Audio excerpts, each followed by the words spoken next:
চলে যাবে ঠিক। নমস্কার বন্ধুরা, নতুন রেসিপিতে আপনাদের স্বাগত। আজকে আমি আবার একটা অন্যরকম রেসিপি নিয়ে এসেছি। আজকে আমি করে দেখাবো ফুলকপির রোস্ট। ফুলকপির রোস্টের জন্য এই দেখুন বন্ধুরা, বড় বড় করে ফুলকপি কেটে নিয়েছি। আর এখানে বড় একটা ফুলকপি আছে, আর একটা আলু দেবোর জন্য আলু কেটে জলে রেখে দিয়েছি। আর নিয়ে নিয়েছি এখানে বাদাম বাটা, পোস্ত বাটা, নুন, ক্যাপসিকাম কুচি, পেঁয়াজ কুচি, ঘি, আদা রসুন বাটা, আর টক দই, সাদা তেল, চিনি, লঙ্কা গুঁড়ো, হলুদ গুঁড়ো, জিরের গুঁড়ো, গোটা গরম মশলা আর কাসুরি মেথি। প্রথমেই আমি এখানে উনুন ধরিয়ে কড়াই বসিয়ে দিয়েছি। প্রথমে আগে আমি ফুলকপিটা ভেজে নেব।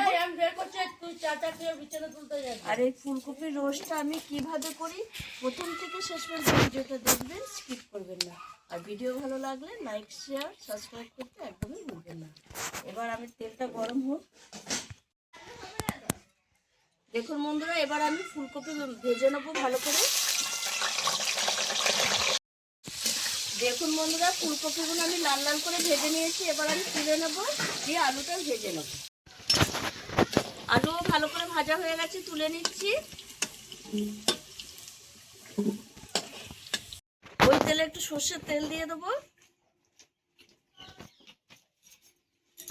ফোড়নে দিয়ে দেবো গোটা গরম মশলা, এলাচ, লবঙ্গ, দারচিনি।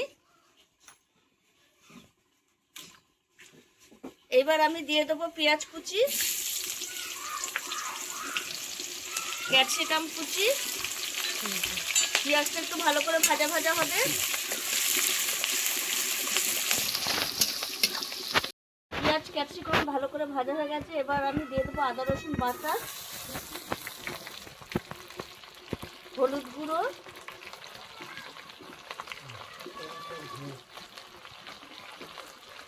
জিরে গুঁড়ো,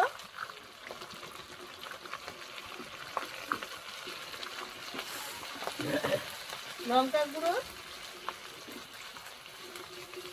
স্বাদ মতো লবণ,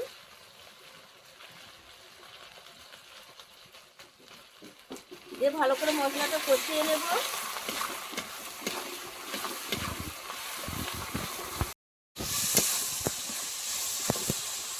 এবার আমি দিয়ে দেবো কাজু বাদাম বাটা,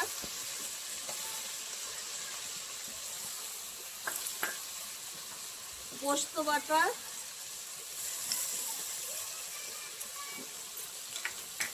স্বাদ ব্যালেন্সের জন্য চিনি,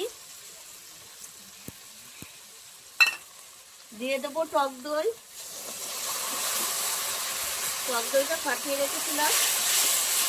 এবার একসঙ্গে ভালো করে কষিয়ে নেব। মশলা কষা হয়ে গেছে, তেল ছেড়ে দিয়েছে। এবার আমি দিয়ে দেবো ফুলকপি, আলু একসঙ্গে দিয়ে মশলার সঙ্গে একটু নেড়ে চেড়ে নেবো 2 মিনিট মতো।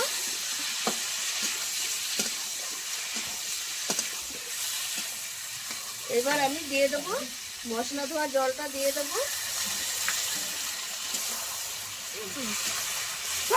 এবার আমি জল দিয়ে দেবো। বেশি জল দেবো না, অল্প করে জল দেবো। যতক্ষণ ফুলকপি আলু সেদ্ধ হবে সেই জলটুকুই দেবো।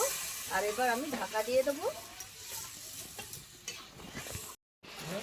দেখুন বন্ধুরা, কপি আলু সেদ্ধ হয়ে গেছে। আর এই দেখুন রোস্টের জন্য একদম রেডি হয়ে গেছে, রোস্ট হয়ে এসছে। এবার আমি দিয়ে দেবো উপর থেকে একটু ঘি দিয়ে দেবো।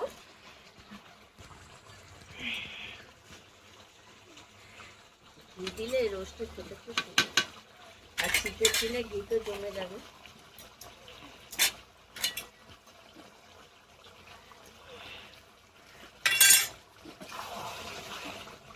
এবার আমি নামিয়ে নেবো। কত সুন্দর হয়েছে।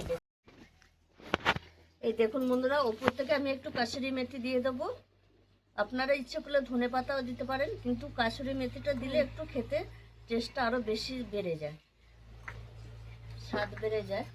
তাই আপনারা এইভাবে একবার ফুলকপি রোস্ট বাড়িতে করে খাবেন, অসাধারণ লাগে। আপনারা ইচ্ছে করলে হলুদ নাও দিতে পারেন, আমি হলুদ দিয়েছি কালারটা ভালো আসার জন্য।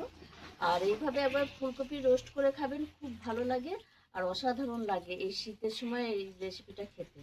আর আমার এই রেসিপিটি যদি আপনাদের ভালো লেগে থাকে তাহলে লাইক করবেন, শেয়ার করবেন, সাবস্ক্রাইব করবেন। আবার দেখাবে আগামী ভিডিও।